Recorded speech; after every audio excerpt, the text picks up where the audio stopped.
"It's Coming Home" has somehow gone from being a chant to a taunt. Because now whenever we hear that anthem, doesn't it make us question, is it really coming home? England entered the Euros as one of the favourites to lift the title, and with their group matches done and dusted, we're back to square one. Last night, 5th ranked England were up against 57th ranked Slovenia. Not just English fans, everyone expected England would pocket this one. But just like the rest of their games, England failed to fire. A star-studded lineup with Jude Bellingham, Phil Foden, Harry Kane, Bukayo Saka failed to score even a single goal. Bellingham and Foden, two of the best players in La Liga and Premier League this season, failed against Slovenia.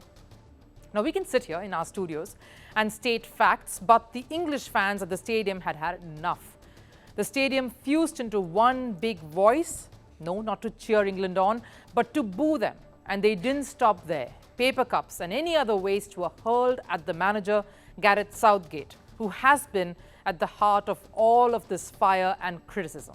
The most important thing here is that the supporters stay with the team. I understand the sort of narrative towards me, and you know that's better for the team than it being towards them. But it is creating an unusual environment to operate in. I've not seen any other team qualify and receive similar.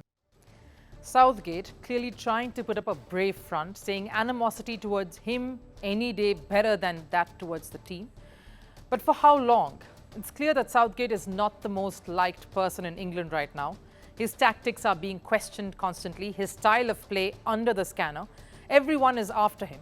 Even former England football captain Michael Owen questioned Gareth Southgate's approach in this tournament when he spoke to us a while earlier. Struggling a little bit with the balance of our team. Gareth Southgate is adamant that we always need to play with two holding midfield players, two number sixes. That, for me, is where the problems start. I would love to just play with one, like most great teams do. Most teams play with one central midfielder. I'm not surprised because he's always done this, Gareth Southgate. Even after the 2022 World Cup quarter-final exit, Southgate faced a lot of flack. That was after they crashed out. This time, the outrage is despite qualifying for the next round. Fans are telling their team they are just not good enough.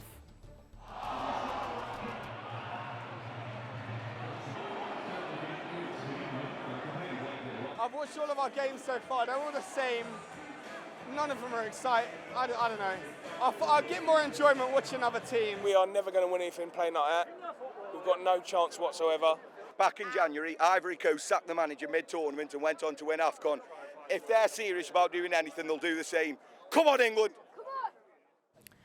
So where's the problem? Why so much criticism? Are the fans being a little whiny?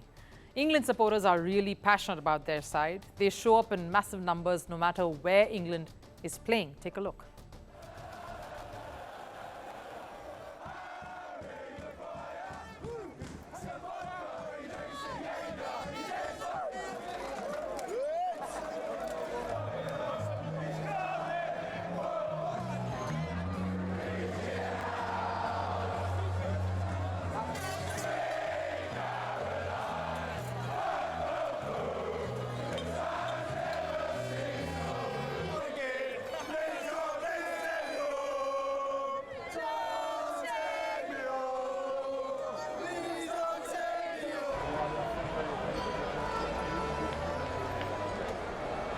The kind of craze among English fans, they will turn up no matter where the team is playing. But all of that excitement, that vigor just turns into a nightmare like this.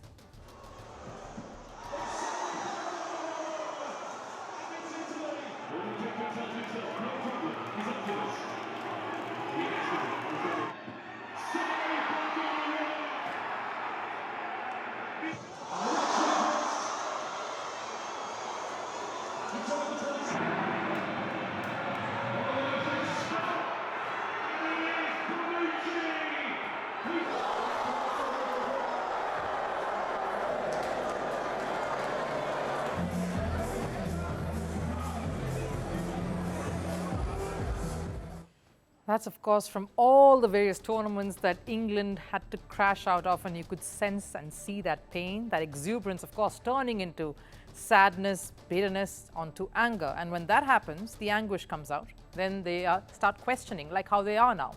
They want the manager sacked, they are criticizing the players, booing their own team in another country. The pressure on the football team in England is immense. And to think these are the same players who've been exceptional in their respective clubs. You won't see Bellingham feeling the heat at Real, Foden pressured at Manchester City, Saka underperforming at Arsenal, or even Harry Kane not scoring for Bayern.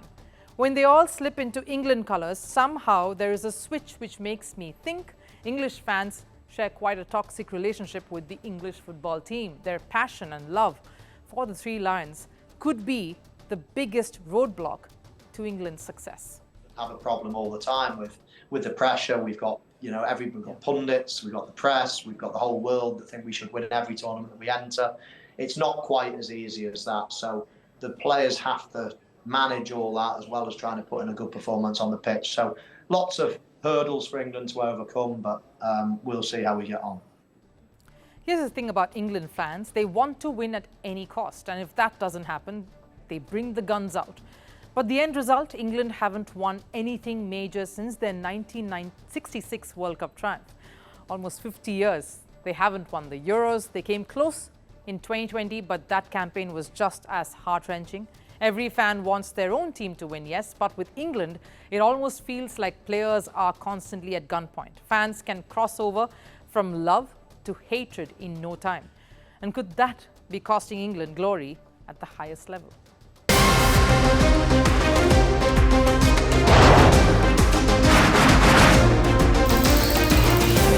On the show today, the T20 World Cup bandwagon has moved across to the West Indies. What can we expect from this?